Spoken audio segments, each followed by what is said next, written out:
Well, that pretty much seals my fate. Vanessa flashes her test, showing off the red F at the top of the paper. Want to come with me to get a drop slip?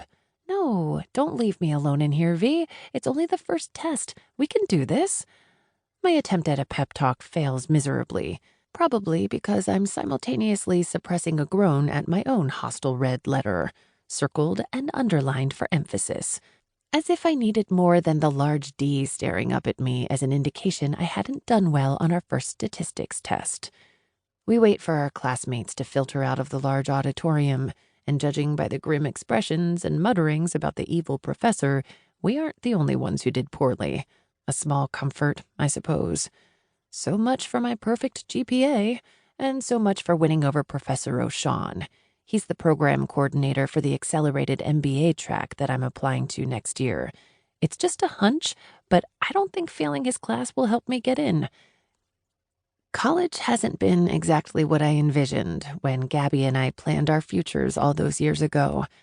Actually, that's too bland a statement. It hasn't been all bad, but so far this semester royally sucks. I feel guilty for even thinking those words. It'll all work out. I just need to buckle down and study harder. Think positive. Vanessa nudges me while we trudge up the stairs. She leans in to whisper, "My last chance to ogle the man candy." I follow her slight head nod to the back row, which is occupied by 3 members of the university's basketball team. I'd like to think I would have noticed the trio, built like the nationally ranked athletes they are, even if Vanessa hadn't pointed them out each and every class. But the last month has been a haze of homework and studying. I'm not sure I would have noticed them, even if they'd sat beside me. If it doesn't involve classes, caffeine, or sleep, I don't have time for it. Their skin tone varies from light to dark, as does their hair color, but each one is tall and muscular.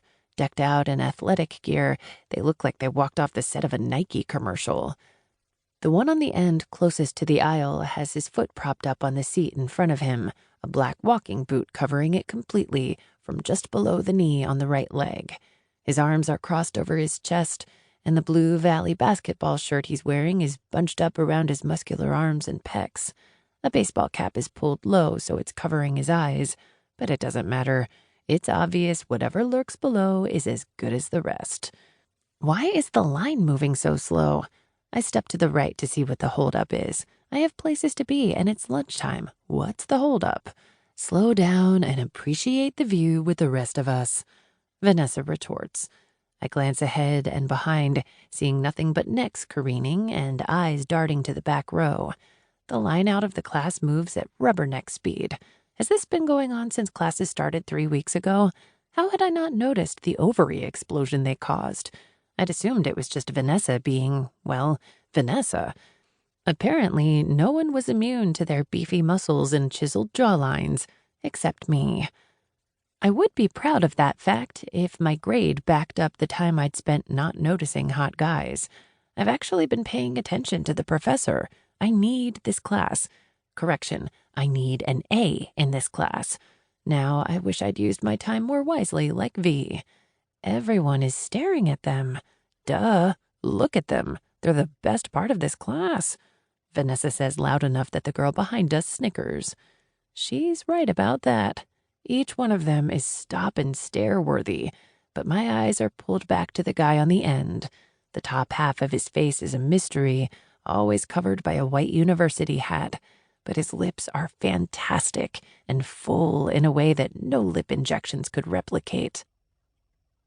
I'm still staring at him when his teammate, the one sitting closest to him, reaches over and flips up the baseball hat, revealing a pair of heavy lids. He rights his hat and then reaches for the paper on his desk. My eyes follow his long fingers and bulge at the big red letter A that is underlined and circled just like mine. The underline and circle treatment of my D seems a lot less hostile now, so that's something. But what the hell? This guy is sleeping during class and still gets an A? Why does he even bother coming to class if he's going to sleep through it? There's no way he earned that grade without help. How are the rest of us supposed to compete with the private tutors and special treatment that's afforded the student athletes? The words spill from my mouth before I can censor and spin them in a more positive way.